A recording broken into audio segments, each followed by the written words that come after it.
Hello, listeners. Welcome once again to Taku Katsu, the anime review show where three cool friends watch the first episode of an anime and decide what's cool about it, what's not, and if we'll watch it, and if you should watch it. I am joined by my co-host, Cori. How you doing, everybody? I am here to tell you why you're wrong. And my co-host, Patrick. Hey, guys. I'm here to tell you that Cori is right. He's right, you guys. There's lots of things that are wrong. Come on. Back to you, Vicky. I am Vicky. Here to tell you that I'm right. Cori's wrong. Our anime today is Paranoia Agent, a Blast from the Past. It's a bit hard to describe it. It's about these people going through stuff in their lives, and then they get attacked, and weird stuff happens. It's a weird one, y'all. It's a weird one. Let's jump into it. And we're definitely spoiling this 20-some-year-old show. Yes, we are. So don't be surprised if I tell you what happened. Yeah. You should have been watched it if you haven't. And even if you get spoiled, you'll want to watch it because it's so wild. We'll start with Patrick. What do you like about this show? All right. So this show, I remember watching it on the good old Adult Swim in the English dubs when I was good old, back in elementary school or middle school. I actually don't know how old it was, but definitely influential at the time. Like, this is that weird anime. This is the weird anime, and you're watching it as a kid, late at night, influences you. I still don't really know what it's about, you guys. All I know is... Me either. I've seen all of it, and I still don't know. Exactly. 2004. 2004, yes. Gee, wow. That's a throwback, guys. Oh, man. Yeah, so I would have left high school, and you would have just started at my same high school. Yes. And I was in me high and Patrick school. have a really weird connection. Mm-hmm. Oh, yeah, that would have been your last year, Vicky. Going into my last year. Yeah. All right. So now, anyone who's smart can do math and figure it out. All right. But yes, as you can see, we've all experienced this at the same time. So, and we all still don't know, guys. But this show is, I do. With that being said, with me not even knowing what the show is really about or the mystery behind it, even if I Wikipedia and be like, there's some theories here and there. With that being said, I do like this show because it's strange. It's a mystery. You don't quite know what's going on. All the answers are like not given to you. The first episode plays a little bit like jumping back and forth towards scenes, and it kind of throws you off like what is really going on. I love the idea of little Slugger, who is the character with the golden bat on rollerblades, and he unleashes his judgments upon random strangers. You don't know why he is doing these things, but people are being attacked by this hooligan with no apparent reason. But, throughout the first episode, you kind of hate him, but at the end of the episode, you kind of like him, right? Am I wrong to say that? You kind of like him at the end of the episode? Kind of accurate, yeah. It's such a mysterious character. Right, so you're conflicted about this character, but again, the first half is like, the first half you hate him, the second half you're like, he's alright. He's alright. Like, he's okay. He's still bad, but, he does a little bit thing at the end where he saves the girl, let's say, from this creeper dude. How? Cori's like, are we watching the same episode? Are we watching the same show? I think that's that's why I like the show, because the beauty in it is like, it's up to interpretation what you really think happens. No, yes, it is. It is. I think there's a specific message. Sure. Okay. And it's very poorly executed. You're not wrong. I don't think you have a good. I think you have a good argument there, but I like it like where it's just like not present. It's not presented. It may not be presented in the best way. It's fragmented. A lot of jump cuts here and there, but that's also its appeal.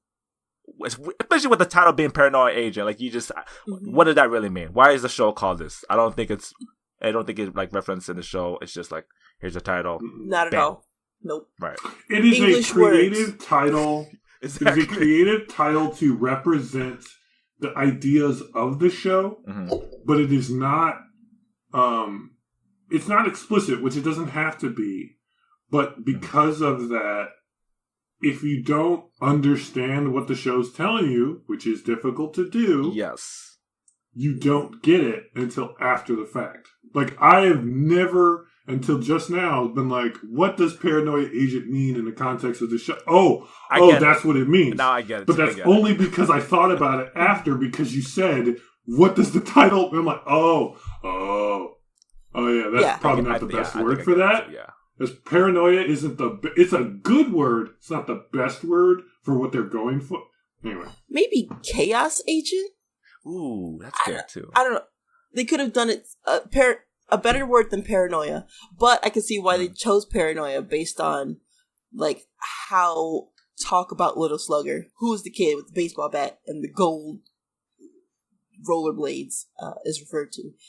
Like, I can see why, but it still doesn't make sense. Right. None of it makes sense. Yeah. Corey, what do you like about the show? Yes, Corey. What do I like? I like the opening music. Yes, opening. That crap is haunting. Oh, yes. That song is beautiful and haunting. And it if I listen to it too much, it's in my mind and in my dreams and in my nightmares. It sets the mood. Because it perfectly sets the mood. And the opening is equally creepy. Like, they just stare at you and laugh with their big mouths.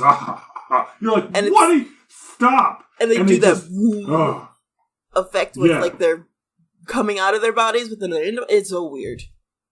It's a great opening. The opening is so good, I almost want to watch it again to watch the opening, but then I remember I don't enjoy this show. But Corey, you love watching shows you don't enjoy. Exactly. this show has almost had one word. One word. You ready? Okay. Everybody say it with me. Let's go. Heal. You didn't watch. I will watch it. I haven't finished it yet. Exactly. I don't necessarily watch shows I don't like. What? 2 words. That's it. Go Bunnies. And then drop it. We don't talk about that. We don't talk about that. We don't talk about that. Hero. We don't talk about. There are 2 things we don't talk about now. There are 2 things we don't talk about. You guys, let's not talk about it. One's worse, but you know. Yeah. Look, I will talk about everybody's hero all day long. We don't talk about bunnies. We don't talk about how they fall. We don't fall about them being 16 years old. We don't talk about that. So, Vicky, let's talk about something we do talk about. What do you like about Little Slugger? I like that it's just this figure that comes out of nowhere and seems to be this weird agent of change, and just so I've watched all of the series, but this was a long, long time ago. And you know how when you watch things, you remember it, but you don't remember everything. So I'm going to do a whole rewatch, jump into if I will watch it, just to be like, can I piece it together in a coherent manner now, 20-some years later? No. Probably not. But I kind of feel like Little Slugger, without remembering like who he was or why it was, is made by the people. Like, he is paranoia, and that's why it's Paranoia Agent, because it's like, I don't know if she made... Spoiler number 1. Correct. Yes. Yeah. I know something like that. Yeah, let's just get into spoilers, because I'm just like... Yeah. The show is so weird. It's enjoyable to watch, even with spoilers. Read the Wikipedia. Get into those theories, and, you know... I will say this. As a show, I think it's actually a little more comprehensible if you know what the heck is going on, because the show does such a weird job of explaining the show, which is where we get into things I don't like, but I'll wait. Yeah, it's enjoyable if you've seen it or you know what is coming or why, so that you can kind of back piece it together. It's like watching Shutter Island and then watching it again, spoilers, knowing that he's a patient. Exactly. In spoilers. That's why it's great. Yeah. Shutter Island's not an anime, so we don't care about spoilers. Let's go with that. I said spoilers. And it's been like 20 years, so come on, where are y'all at? Although I guess, that's a whole generation. I technically knew that spoiler, but did not watch that movie. I have not watched that movie. You haven't watched Shutter Island? What? I just spoiled it for you live? No, I did know that. I did know that spoiler. It deals with the mental. I think you would be. It would be up your alley. This would be right up your alley. I think it'd be fun. Like, you could watch it. It'd be like shadow boxing, a professional.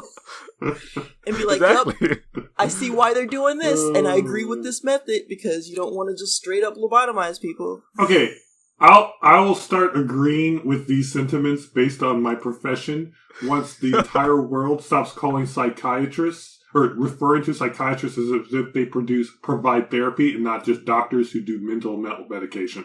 When we have that distinction as a cultural known, I will agree with whatever you just said. I feel like we could have me off on a daily basis. A whole side note of like how Shutter Island is going to be your jam specifically. Yeah, I think so. You gotta watch it. Definitely watch it. Okay. Unlike anime, it's only 2 hours. hey, that's 2 katana gatters. What are you talking about? It is. Come on. But yeah, I like the show, and even despite its aged look in animation, it works for it. It's that weird style where it's kind of timeless and like they did it on purpose. Plus, it reminds me of Paprika. Yep. Yeah, it's a very, very well produced show. I think it's art is like they know exactly what they're drawing, what they're going to go for. It's like it's not like hyper realistic or anything, but it's anime realism, I guess, is the way I'm going to go with it. So the music is super good. The intro is super good. The art is on point. Mm-hmm. The faces and the characters and all that is very specific and individual. And like the slime ball, I don't know what his job is, if he's a reporter or if he's a what do you call it? Like it remember like a paparazzi kind of deal. Yeah, just kind of looking for stuff. Some kind of I can't remember tabloid the word I'm looking for. Yeah, tabloid journalist. That's the word. Because that's the impression I got, that he's like a slime ball. So here's the spoiler that I think is relevant to the first episode. Mm-hmm. Okay, he didn't actually get attacked, is what I think is the truth of the actual story, because, and this is the spoiler for the entire show, Little Slugger isn't real. Little Slugger was invented by the main female character when she was like in high school or something. And then when this happened, she invented the character again, or reintroduced the character again. Hence, the people from her past know she's lying. Oh. And then this slimeball journalist is such a slimeball that he that's why I said, when you said Little Slugger saved her, he didn't save anybody because he didn't exist, because the journalist guy faked it so he could get notoriety, so he could write a paper, so he could get money. Exactly. But that's spoiler territory. You don't know that when you watch the first episode. It's presented It's presented in a Memento type way. You don't know. And that's why I don't like it. Because Hold on. Side tangent. But it's so good. You've seen Memento, right, Cori? I've seen parts of Memento. Okay, never mind. We can't have this discussion. Vicky, Memento's so good, right? It's so good. How have you not seen it? Look, I've seen him eat butter. Oh, I've seen him with the pictures. Oh, come on. I haven't watched the whole thing. The piecing together the mystery. But yeah, it's very likely like this Little Slugger's just a made up character, because even in the first episode, you can start to see people coming up with opinions about him that become true, of like him smiling when he hits people with a bat and a crooked dog leg bat. Like, no one had these details before, and they just kind of popped in. And so the show is basically, okay. This is maybe sounds hyperbolic, but I think the show's title would be better off something like Mass Hysteria. That's exactly what I. Not because it sounds cool, but because that's literally what happens in the show. It's literally about everyone agreeing on what is essentially mass psychosis, but they don't see the little slugger. They just all believe in it. So it's hysteria. It's mass hysteria about a 8-year-old-ish kid running around beating people with a bat. Except some people think he's a savior, and some people think he's a demon, and it's all over the place because it's mass hysteria. But again, that's a name that would be like it's such a on the nose. It's too on the nose. But it would be the best title, but it's also maybe it's not the best title, whatever. Yeah, that's the tough part of like if getting into what we maybe difficult on the show is like not really liking it is you have to watch more like of it to get the full effect, because like you said, Lil Slugger plays into the parts of other characters in the show, like the young boy, this other character that has like weird personality, the detectives. Like he becomes the rumors of him become a trauma for everyone. Like it becomes their trauma as well, right? Like it affects them. And they use that Little Slugger as everyone's getting hit. They use it as their excuse, exactly, to live the certain way or to have like this certain lifestyle. But I think again, without knowing that at the beginning, you believe that this character, this paranormal agent, Little Slugger, is relieving them of their trauma or somehow like attacking them physically. And then you get the end of their story, I guess. And then they move on to the next episode with the other characters and see how their trauma affects them. Again, watching it as a younger kid, like you just like take it as face value. But even at the ending, I'm like, what did I just watch? Like, is this real? But then you go Wikipedia, like, okay, like Cori said, you start to piece it together. Like, yes, it is just an excuse for the characters in the show to live their way, I guess. And I don't like that. I don't like that they make it so that you think that Little Slugger's real, and then they do not very clearly explain that he's not real, and they make it very clear that he is real, but he's not real. And I don't like that, because he talks to the main character at the end of the scene. So you're like, oh, he's real. Hallucinations. I mean, they don't talk to you in an anime unless they're real, but it's not real because it's hallucination, but because she made it up and she knows it's not real, so it's not really hallucination. It's very but apparent. He is real, Cori. You don't understand, Cori. He is real. As a man that helps heal the mind, you know that sometimes what's not in reality is still real to the person experiencing it. Exactly. Look. Which is why I think you would love Shutter Island, honestly. Like, she talks to... No. She talks to her pink purple mascot dog. Oh, yeah. Yeah, she's crazy. She's crazy. That's cool. I'm cool with that. She can hallucinate talking to her dog every day. I don't care. The show is about people hallucinating something they know isn't real and pretending it's real for their own personal convenience. But then as the audience, I don't actually know that until the end, and I don't like that. I just don't like that. And it's confusing because it's not set up to tell me, hey, by the way, this is real. It's set up in a way that's like, you think this is real. It's not, but it is. But it isn't, but it is. Hey, guess what? It is, but it's not. But we think it is. You know it is, but it's not though. Because really, okay, all right, episode 13, it's not really real.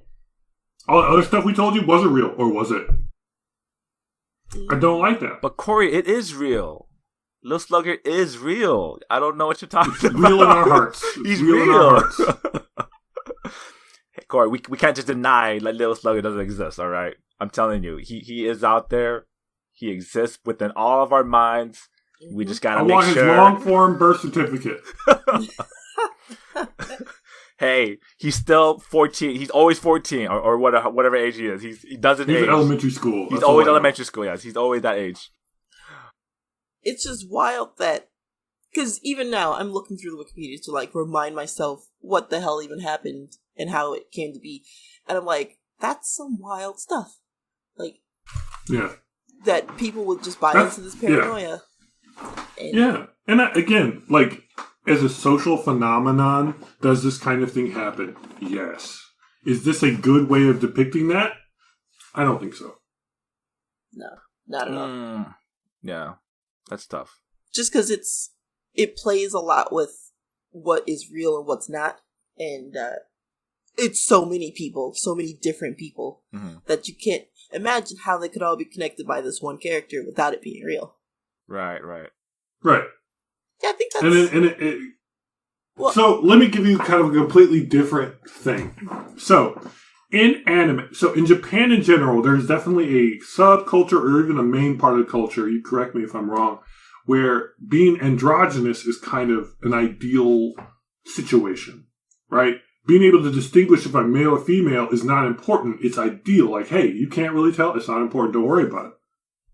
Okay? In anime, they like to play that up 1,000%. So that we go all the way to the point where we have now in the otaku culture of traps, right? Yes. Specifically, otaku version of that. And so you don't just draw a character to look androgynous. You draw a male character who looks like a female character so that the audience thinks that they look like a female character. And then you're like, haha, they're not. Psych. Like, that's a purposeful drawing choice. They don't draw them androgynous and say, hey, we don't know. They draw them to look feminine, and then they draw them to look masculine after. Right? Because if their consistent design was one way, you'd be like, all right, I see it. They're kind of, they're fluid. Cool, not a problem. When you purposely do it, that's deceptive. I don't like that. Like when the artist purposely draws them to look extra feminine until they don't want them to. Now, not doing that is Genshin Season 2, where there is a character who cross-dresses often, but in general, they're kind of, they're not that androgynous. Again, they still draw them to look feminine, but they, it's more purposeful. It's a character development point. It's not done to be shocking or surprising. So I think with Paranoia Agent, it's just a lot of like trying to trick the audience too much, and I just don't like that. And it makes the story very confusing because I can't focus on characters because I'm trying to be like, wait, I thought Little Slugger was fake, but they're real, but they're not. Why is the story change? Why is this old man trying to kill this child? Like, it's just too many. It's too much ping pong, back and forth. There's no smooth flow. It's really abrupt. It is. But that's There's 13 episodes. Not my fan. That's what do you call it?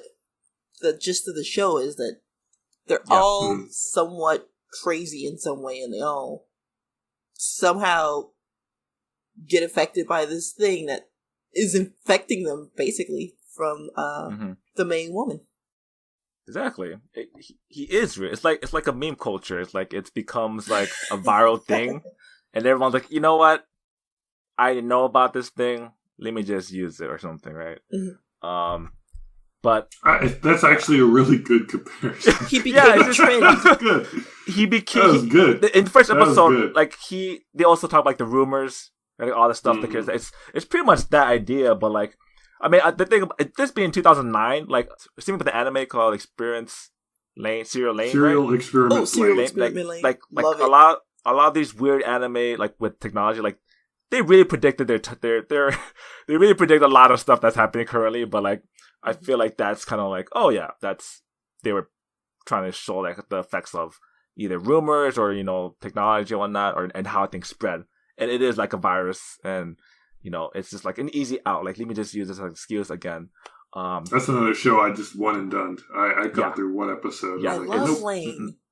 I kind of base my couldn't whole get into it. Vicky, aesthetic on Lane. The more anime we talk about, the more I feel like you and me. Yep, like and Cori's like, nope. Sitting in a dark room in your underwear with computer screens everywhere was 2020. Yes. Oh gosh, that's and great. Like, that's my current, where it's like, I've got monitors everywhere. I'm going to have desks. I'm going to have so much just my own little dark office. Soon there won't be light in this room. I'm going to black out the window. Vicky is going to become a Hikikomori, but she's also going to be Elite Hacksaw. So she's going to be in No Game, No Life, and she's going to be... Oh, there's another that's a bad note. That's not... that's not... Yep, never I'm mind. going there. Anyway, let's not go there.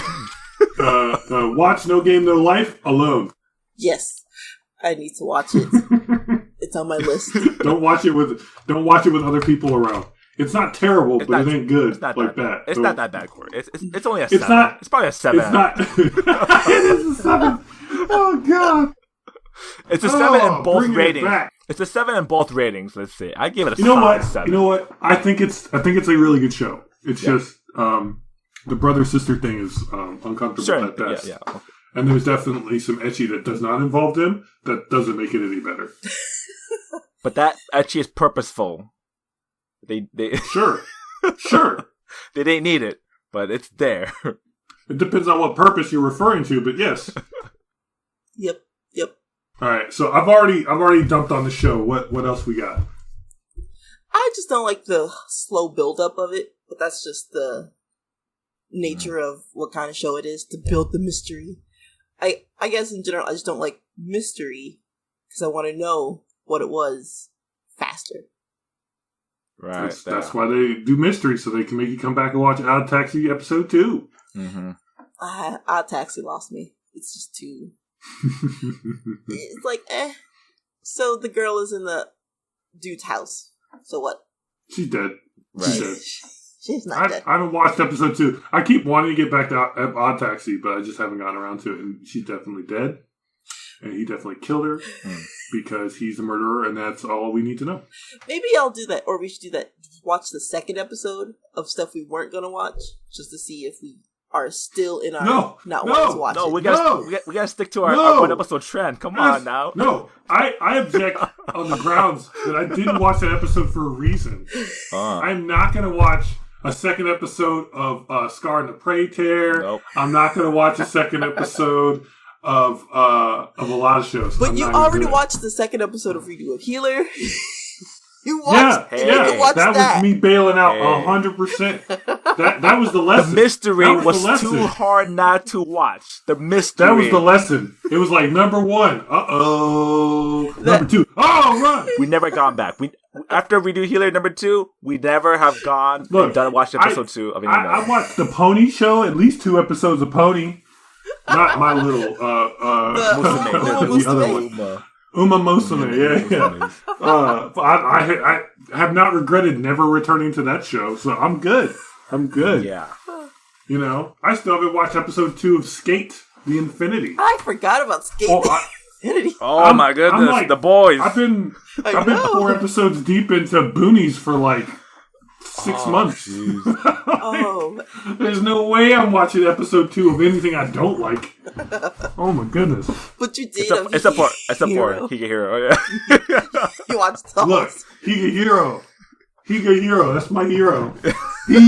He's my hero too. He's all of my heroes. Temptation for an inordinate amount of time. He should get a statue next to Jordan. He should look like Superman somewhere. He is my hero. He gave us hope, but he fails in the end. He gave us hope though. He gives in. Like, you should have never gotten with that girl. Never. Never should have. Yeah. Never should have.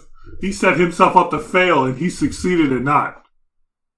We can't do this, guys. We can't make every episode about Redo Healer. We can't make every episode about Hero. We have an arc. I'm talking about Paranoia Agent. She's trying to make me watch episode 2. Just because it's like, it'd be interesting to see like if there's more. Because Odd Taxi, a slow start, or it's like, Yep. Maybe this the is second why we episode. Have B-sides. This is why we have B-sides, because then we can talk about all the other stuff, like how Patrick finally watched Vivi, and you still haven't. Oh, Vivi's so good, you guys. Watch episode 2 of Vivi. Watch all episodes of Vivi. That's my goal today. Okay, so before we go completely off the rails, Patrick, anything else you want to say about this show? Yeah, what? Vicky, anything else you want to say about the show? Yeah, I don't think we got to what Patrick doesn't like. No, we were talking about it. I mean, it is a slower burn, I guess, again, with most mystery shows. But the ending in the beginning is good enough. The ending is a good enough sale for you to kind of continue to watch it. I've already seen it in the English dub, but I probably may give it a shot with the Japanese dub. But I'm not sure if I will continue to watch the show. Maybe it's not. Probably is going to be a pass for me because I've seen it already. But again, it's. You'll probably get more out of it wikiing the show because you still be like, I don't know what's going on. That sounds like a real not good show, don't it? No, it's you a should good read show. the wiki. No, it's a good. You're gonna show. get more out of it than watching 13 episodes. It's a good mystery show, as if if you would watch. You can spend 7 minutes of your life on Wikipedia or 7 hours watching the anime. Cori, choose wisely. Cori, you can do that with any anime. It's only 6.5. Interesting point. I have been watching this in the English dub, like I did back when it first came out on Toonami late at night. And it's just interesting to hear the English voice actors that I've watched play like D&D and stuff be in this stuff from way back when. I'm like, oh my god, I recognize that voice. Just a cool little, like, shout out to Sam Riegel. Probably never know who I am, but you got shout good out. Voice. But yeah, would sent for that voice. I would watch this again just to. It's been so long, just to like get back into like what it was, why it was. Okay. And would you share this? Would you share this with a novice? Would you like watch it with them and be like, "This is anime"? No. No. It's not an entry anime. It is not an entry anime. This is intermediate. How would you show someone Redo the Healer and not this? Yes. I don't get it. I absolutely No. Again, it's a power move, you guys. It's not. Okay. It's not about introing. You set the like, tone. You might like this. It's more like, watch this so that I could see the reaction in your face. Exactly. It's like Cori. You don't just show everyone Two Girls One Cup. But yes, that's you do. But yes, you do. No, you do that. Sometimes you do. You don't do that, but you do that. Sometimes you do. It's just a reaction video. Oh my goodness. A certain channel that has been redacted did that same thing. You could see live someone's reaction to watching Two Girls One Cup for the first time, and hey, that's entertaining. Sometimes Cool. I'm good. Paranoia Agent. No, I'm not watching this show. Patrick, not watching this show. Probably Vicky, not. You have fun not watching this stupid show anyway. I'll rewatch it. It's low on the list, but it's on the list. Yeah, it is. Look, is it higher than Redo of Healer that you have yet to finish? No, Redo of Healer is exactly. You are never finishing watching this show. You are never gonna watch this show again. You're gonna get to maybe episode 3 and be like, "Why am I watching this show?" Oh, right. You know why? Because I'm wrong and Cori is right. It's not worth it. The big thing it has in its favor is, since I've caved and I'm watching the dub, I can just have it on in the background. Yeah. Everything else, I sub, so it's like, I can just let it go and be like, oh, I remember that. Okay, well, if you do that, then you have a chance. She's waiting for the Redo of Healer dub, Patrick.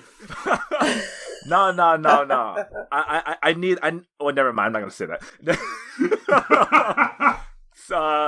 Subs all the way, guys. Watch it in subs. But okay, back to Paranoia Agent. It is a fun watch. Still, I think it's still entertaining to watch it. It's not bad in any sense. Maybe until you get to the ending. I guess it's all about the ending. There's one sense that is bad. It's the only one I care about. Cori, if little slugger was real. If he was real in this hypothetical world we're living in, and you had the chance to be hey, producer, he is real. He did hit all these people. Would that change your opinion? Or no? Okay, let me give this a serious thought. If Little Slugger as a character was real, the entire show would be different. Yep. Because then it would be about finding Little Slugger and actually dealing with him. But that's not the point of the show. The point of the show is, like you said, trauma. How do people deal with being paranoid, dealing with being under pressure, being under stress, and how they react to it? That's what the show's about. It just does a bad job of it. I don't know. I feel like... And the experience of that is the manifestation of, the excuse of a child assault train. Right. I didn't have a word for that. Anyway, Little Slugger is the manifestation of their trauma, their stress, their anxiety, their fears. Great, cool. But they did a not great job of selling me on it. So I think if Little Slugger was literally a character, then I just want to see him find them. So then it's like, why can't they find this 8-year-old beating people up with a bat? Mm-hmm. That's and Golden, who's ever seen Golden skates, inline skates? I haven't. So why can't they find this 8-year-old? I know, this is a rich ass kid. Gold bat. Gold What's skates. his parents doing? I guess you're right. I wouldn't. Yeah, the scenario is different. It would change the whole dynamic of the story. Mm-hmm. But if we were doing this, I guess it's a lot of theory crafting. But it's a tough sale, I guess. But 100%, if someone last year or even like coming up later this year started saying, "Oh, I was attacked by someone coughing and no mask," everyone would start saying they were attacked by someone coughing and no mask, and that's why they got COVID. It's the mass hysteria of like things happening. What if? Yeah, it's like here in this other scenario, Little Slugger was real, but everyone is using him as an excuse to say about their trauma. Like, he is real. Maybe the girl did get attacked, or the detective getting attacked, but not everyone's using that. It's in the headlines. They're saying we're using this as an excuse. And the story still plays out as normal, right? The little boy, everyone thinks it's him. I have to hit myself in order for me to get my trauma so that I am not him. Mm-hmm. The other characters go crazy as well because they can't solve it. They're living their life. They can't deal with it, but they're using an excuse. But it's a whole weird plot where, like, he is real, but he only offends, like, a couple of times. Like, he was already caught, and there are repeat offenders, even though you caught the criminal. Mm-hmm. That sounds like a better anime. Like, they caught him on the first. Yeah.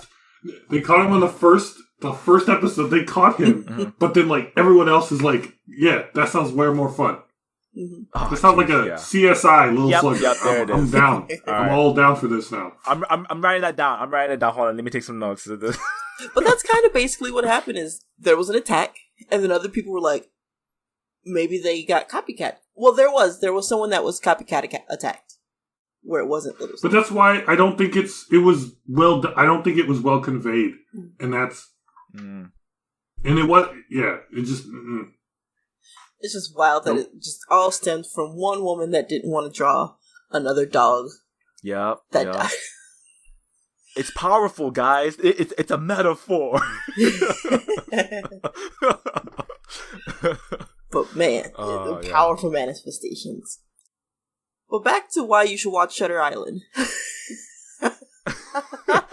Back to our B-side. All right. Shutter Island. Welcome to the B-side, where we talk about whatever we want related to whatever we want.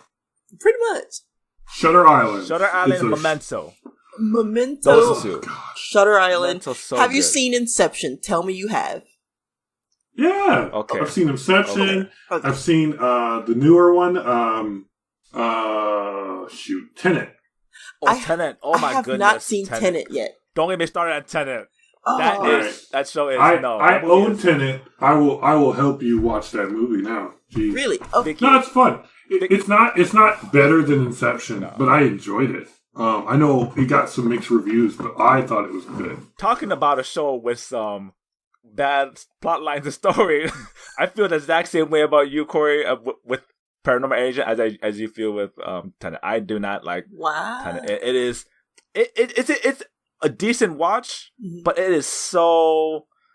I feel like they didn't convey as like you were saying, the way they presented things and conveyed certain parts of the movies was not the best way, especially with its weird, spoiler, but I don't want to let spoiler for Vicky, with its weird plots and its, maybe.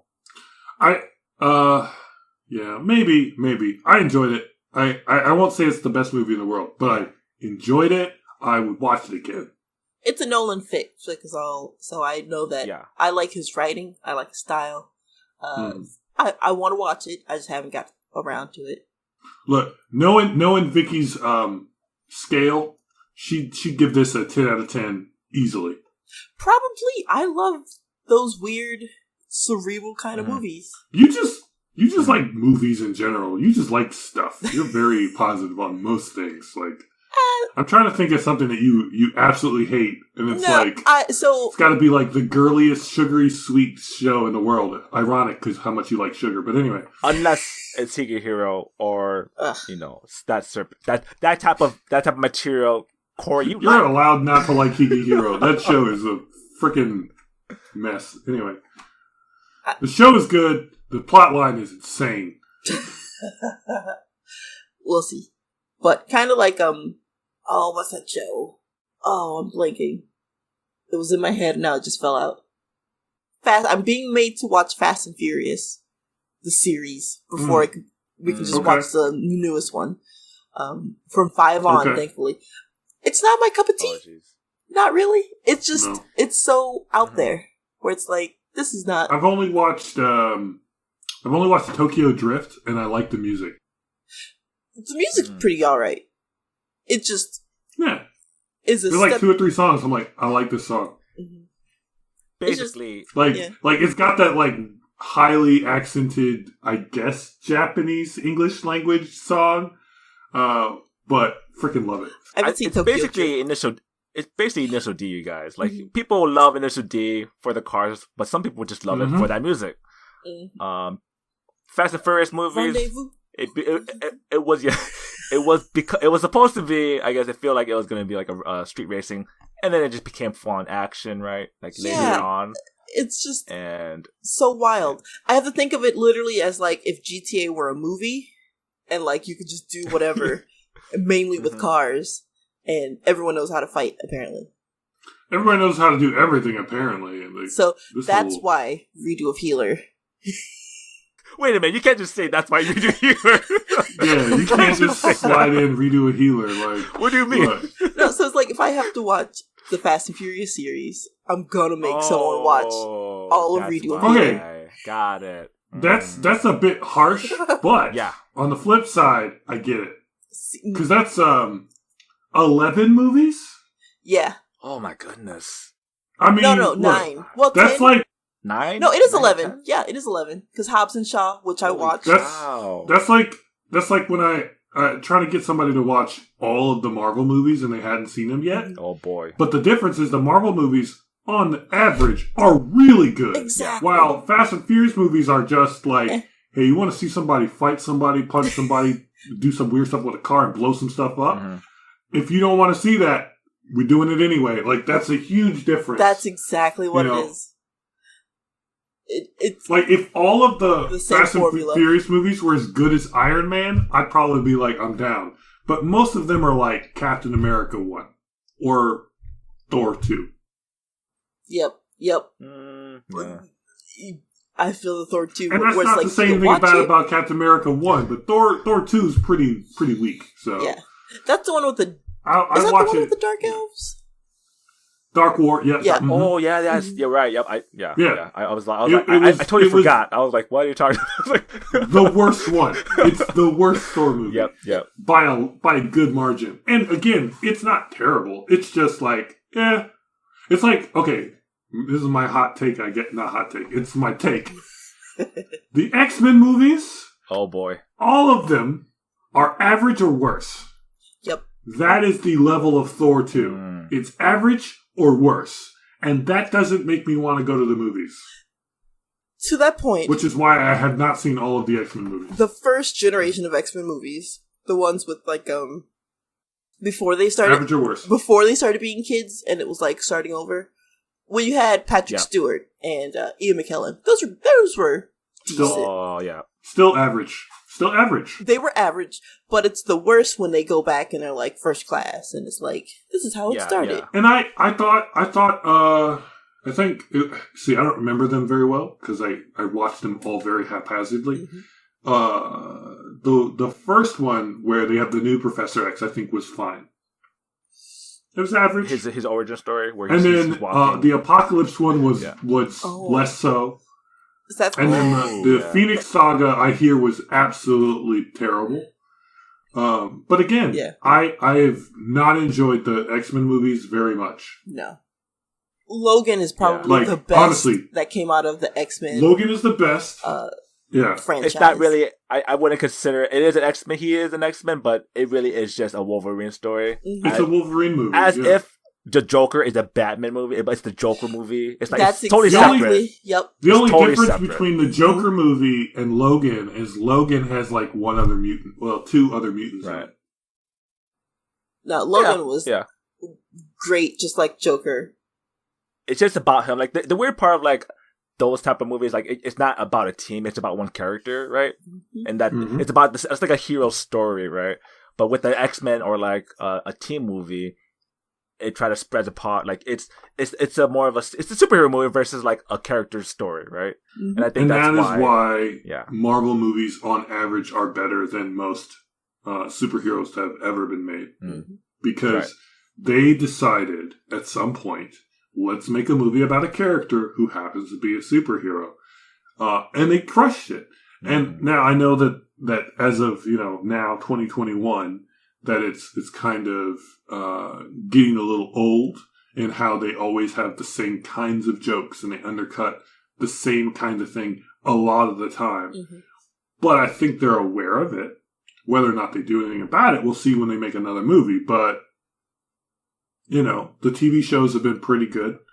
The movies in general are good, if not great.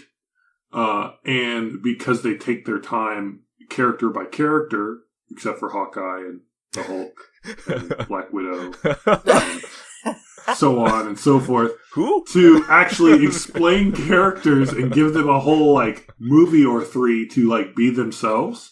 When they do a big Avengers movie, you're like, yes, I know all these people. Mm-hmm. It's great. Thing about Hawkeye is, if they kept it in canon where he's deaf, that would have made the movie so much more rich. Instead of just being like, I'm a dude that's really good at bow and arrow. He hasn't been deaf. He's deaf. What's Wait, since when? Hawkeye has always been deaf. He talks. I've never, ever... Now, granted, it's Hawkeye, so who cares? I have never heard that he was actually fully deaf, ever. And I've been listening to podcasts, YouTube, and watching and reading a couple, but not a lot, of comics for a long time. Now, I might get it in the comments and the Twitter, which is Taku Katsu on Twitter. Right. And, nice. Maybe email at otakukatsupodcast@gmail.com. But... In a certain series of comic book, what the hell is his name? Starts with Clint. Clint Barton is deaf, and he interacts with people with doing sign. They draw out the sign language he's using and stuff. It's great. And he just communicates well with people because he can read lips that well. That's why he's kind of a superhero. Otherwise, he can do bow and arrows real well. So can everyone at the Olympics. Right. I guess it's kind of cool if you can do it behind him, but All right, I'm on Marvel Reddit. Let me just see this here. He's swinging. He's looking up. He's looking through the research, but it's little things like that where it's why Marvel does so much better than DC is the characters have flaws, and it's them being more human than just I'm a superhuman. It's they're humans with flaws, but also good things. Mm-hmm. Yeah, I also think Marvel has more of as a visual sense, as a brighter, colorful. DC seems to be a little bit more of a darker tone, especially with, the setting of Batman and Superman. That's just more of a serious tone. But Marvel is just visually it feels more colorful, it feels more playful and more inviting. Mm-hmm. But the characters are the characters are main. I think the general consensus about, and yes, he is deaf apparently. Apparently he's gone deaf several times. Got it. Yeah. Clearly, Hawkeye is not an important enough character. Come at me, nerds. Look, you know what? Here's the thing. I would have thought of myself as knowing a decent amount, because I knew about Iron Man before the movies came out, and he was not top tier. Hawkeye is pretty bottom of the barrel for maybe B or C list villains. So the fact that he was deaf the whole time in a comic book where that's almost never explained at all, and he never does sign language that I know of, that's surprising. All right, so DC has a lot of issues. To be a little no. What I'm trying to say is DC Comics is less about grounded characters, and it's more about to not make a pun, supermen, right? They have literal gods. They have literal gods. Like, the Judeo-Christian God exists, but also other gods exist. And I don't know where Jesus is in the comics, but he's there. He's I mean, somewhere. right. Shazam is like 5, 7, 6 gods. Like, that's how he gets his powers. Shazam. All of that, you know, Constantine, he deals with, you know, magic and stuff. Like, that's a big part of the way that DC's characters exist. They exist in a sort of idealized world or a world of gods, I guess. Gods in the traditional sense.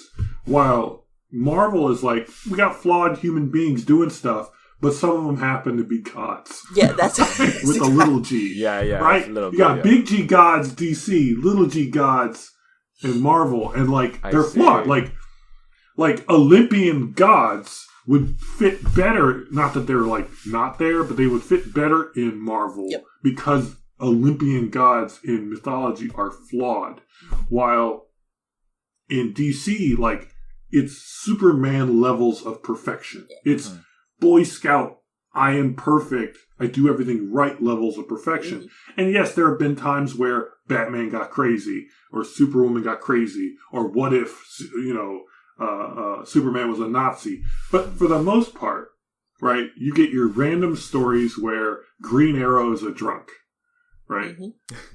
But for the most part, it's just like, look, we are the good guys, they're the bad guys.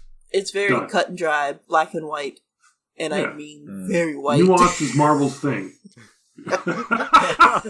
Hey, Black Lightning. Also, the other character is named Black something. That isn't Black Panther. He's the exception. Oh my god! Seriously, that's one thing. Marvel didn't name all of their new black characters black nearly as much. Yeah. as DC. They all did it. Like, there was literally Black Panther, but then the rest of them are like Luke Cage. And then there are a couple other black characters after that. But when it comes to DC, it is like Black Lightning, then there's Black Vulcan, then there's like there's a cowboy. Basically, you can just say black like hat, and that's a black character.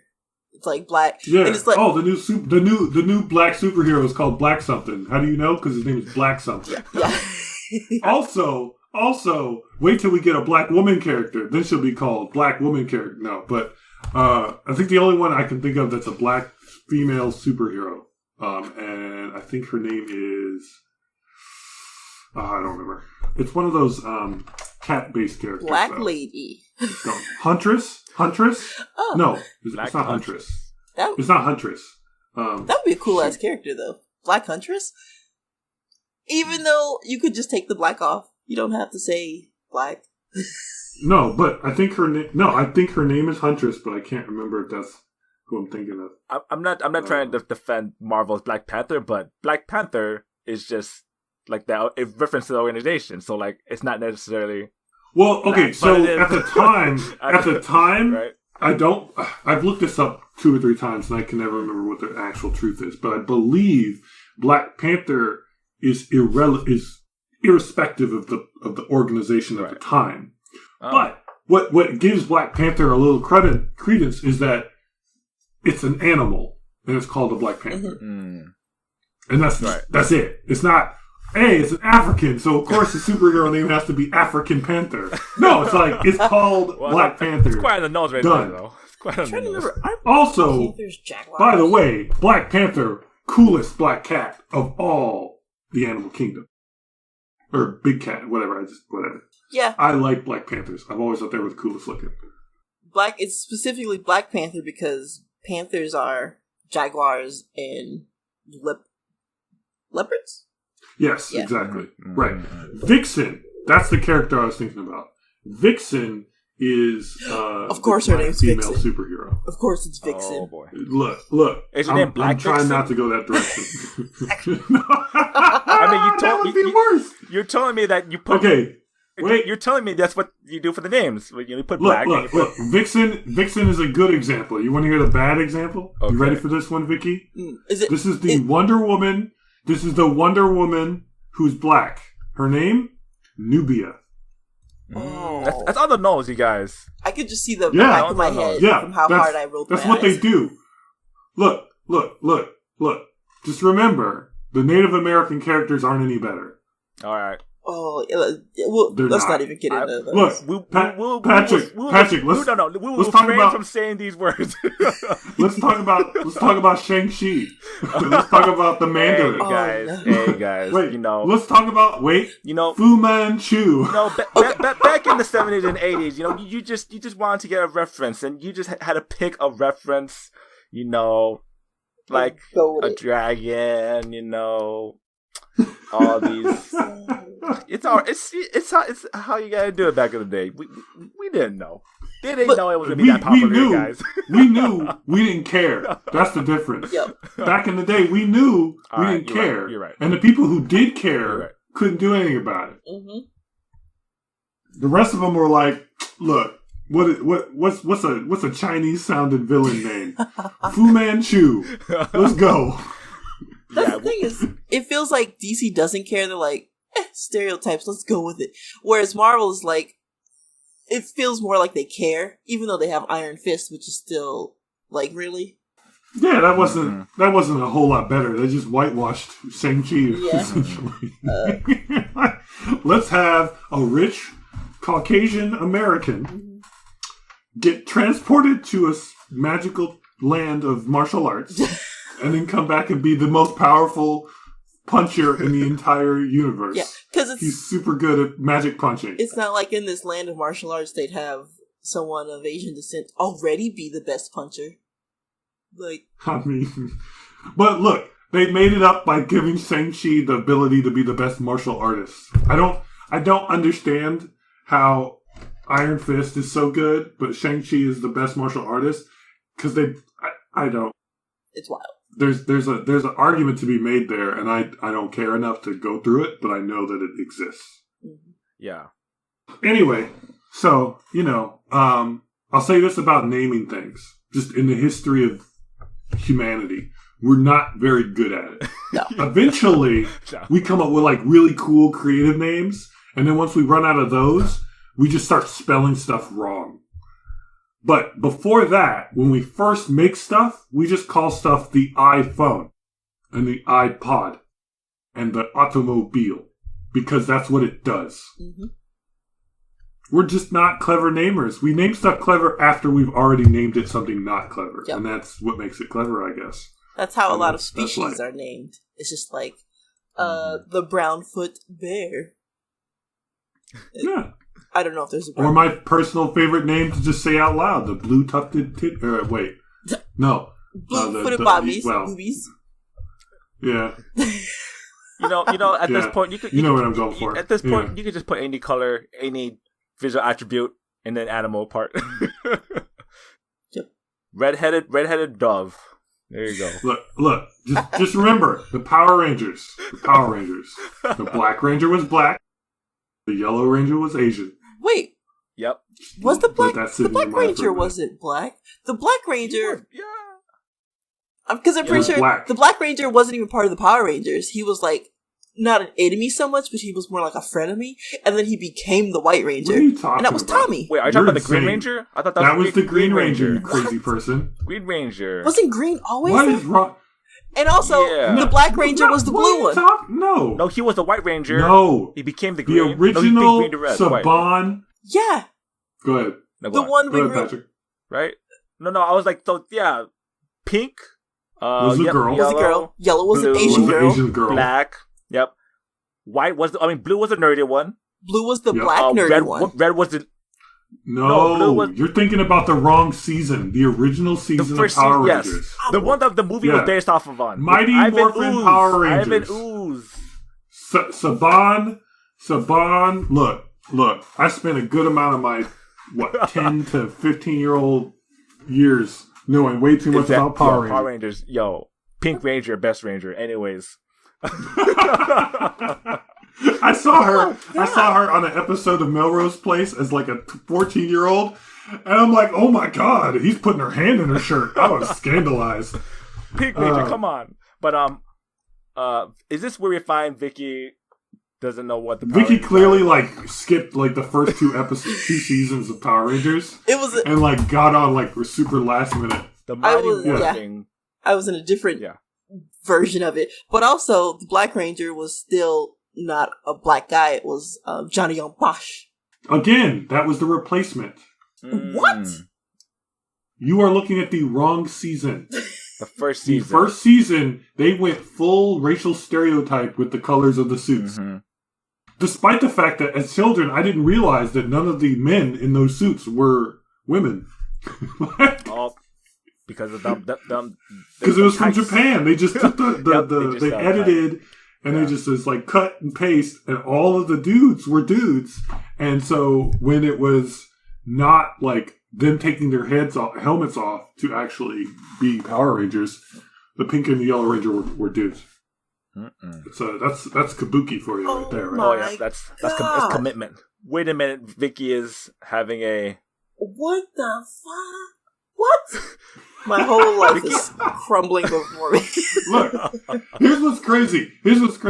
My mother once told me, like, this is something I want to say about Power Rangers. I'm not going to talk about it. I'm like, is it because the Black Ranger's black and the Asian Ranger is yellow? And she's like, yes, that's it. I'm like, yeah, I know it's messed up, but I still like the show. I'm like, I'm 11 or however old I was. Because yeah, I remember the Yellow Ranger being a black girl. I remember that. Yeah. She was the first replacement. That was how they fixed it, basically. Yep. Here's what happened. So, I didn't know this at the time, but basically, they tried to get more money because they were all non-union actors. Mm-hmm. And so, they fired all the ones who fought. So, obviously, like, the Blue Ranger, the Red Ranger, they stayed. Tommy stayed. But everybody else got fired. Oh, no, Pink Ranger stayed, for a little longer. Oh, no, she stayed for a long while. But then eventually she was out. So the Blue Ranger was the one who lasted the longest. He was just like, I'm going to get my little $6 and boom. Yeah, they got real bad pay. They were non-union, no health benefits, no safety concerns, just it was bad. So, yeah, I just watched a video about this like 4 days ago. So it's fresh in my mind. Wow. But yeah, Black Ranger was black, Yellow Ranger was Asian. It was great. If they would have had a Native American as the Red Ranger, they would have hit the trifecta. Oh boy. And I don't think they could have gotten worse. I don't know how you get worse than that. That's pretty good. Let's not continue playing this game. Would have been pretty bad. It would have been pretty bad. All I know is I always wanted to be the Red Ranger on the playground, and after playing Power Rangers for like half an hour in recess, the half a banana I had in my pocket got brown, and that's why I haven't eaten bananas for like 20 years. 25 years. Wow. Something like that. You need to eat another banana, I think, is what we just learned. I started in the past like year or two eating like You were the one who told me how to peel bananas backwards. Yeah. What, you telling me you didn't eat bananas for 20 years? Yeah, I know how to peel a banana, but I did not eat them. Unless it was banana pudding. Weird. Okay. The only banana pudding that my grandma made specifically. So you like the taste of bananas, but a brown banana freaked you out. It's not so much that I like the taste of bananas when I eat banana pudding. It's for the vanilla wafers that you like scoop the banana pudding with. And my grandma made it with like an extra half cup of sugar or cup of sugar that I found out. Because when I made it, I was like, this don't taste the same. And she was like, did you put enough sugar in? So that's how she got me to eat banana. I can see the sugar being a big part at your backstory, apparently. Yep. Yeah, I can see that. And interesting enough, my partner's family, when they eat rice, they put sugar on the table so you can put sugar right on your rice at the table. You know what?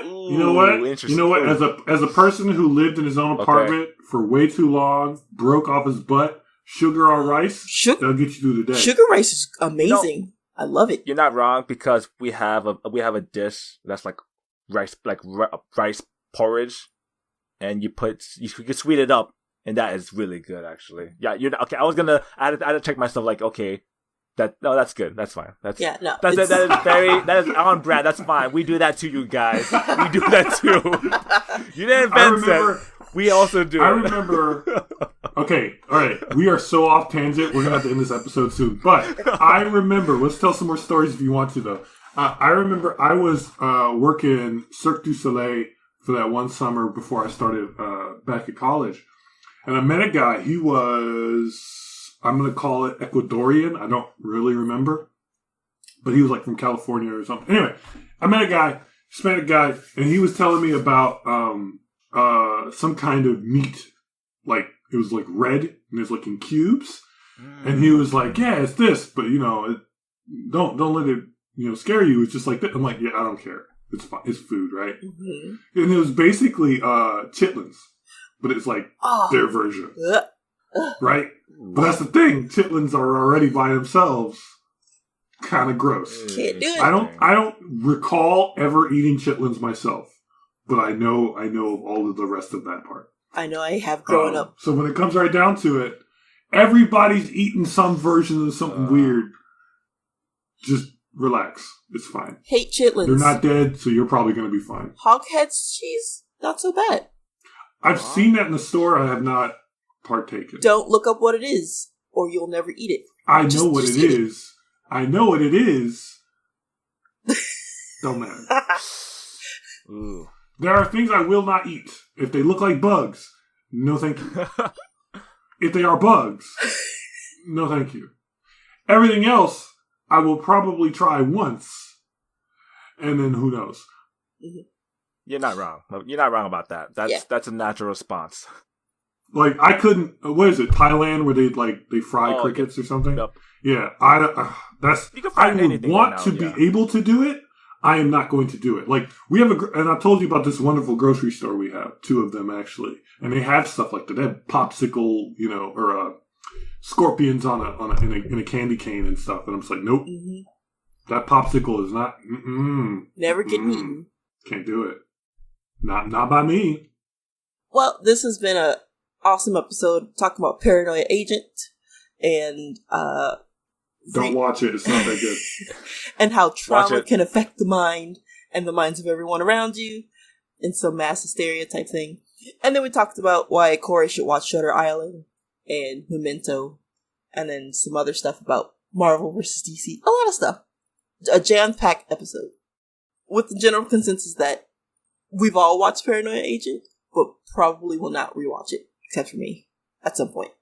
But the opening song is great. The opening. And you should listen to it without the visuals, and then with the visuals, because without the visuals, it's a great song. Mm-hmm.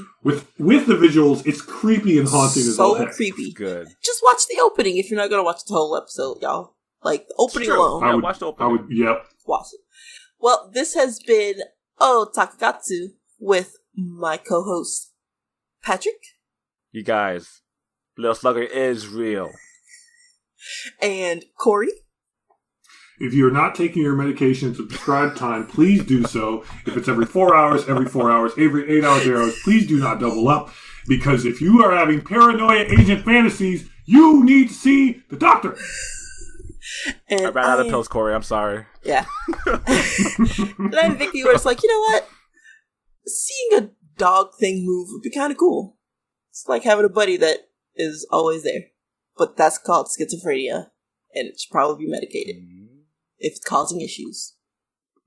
If it's causing issues. If you are having hallucinations that are not causing you any problems, and they're not causing you any issues with going to work, school, social situations, then you don't have a problem. Yep. It's not diagnosed with schizophrenia if it's not causing the problem. Yep. But if you can't work, can't talk to people, don't have friends, and you can't get friends because your hallucinations are making you think or do things that are hurting you or other people, go get help. Exactly. This is not professional advice. This is non-covered. This is just... Yep, don't come... This is literally professional advice. That part is professional advice. Everything else is not. Only one of us is a professional. Where I actually talk about mental health. Literally go see somebody. Jeez Louise. Yeah, if it's... You do not get diagnosed if it doesn't harm you or other people. That's how that works. Basically. It's not a problem. The moment it does is why you go see somebody. Yep. Right. Exactly. Straightforward as that. All right. Well, thank you everybody for listening. We'll see you next time. Bye. Bye.